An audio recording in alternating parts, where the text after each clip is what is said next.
Here are 10 incredibly satisfying painting tricks that look absolutely magical. Wait until you see the final one. Sponge blending.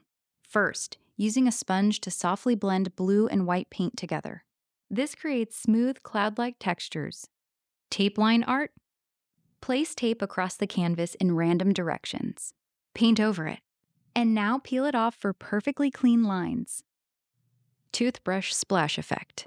Dip a toothbrush into paint and gently splash tiny dots across the canvas. This creates a beautiful galaxy effect. Palette knife texture. Using a palette knife to spread thick paint across the surface. The texture looks incredibly satisfying. Press bubble wrap into wet paint and stamp it onto the canvas. The patterns look unique every single time. Spraying water onto fresh paint creates soft, flowing colors and smooth transitions.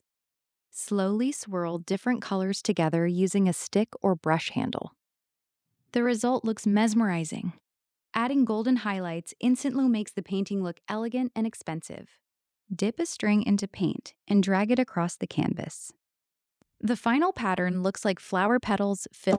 And finally, adding a glossy finish for that smooth, satisfying shine. Which painting trick was your favorite?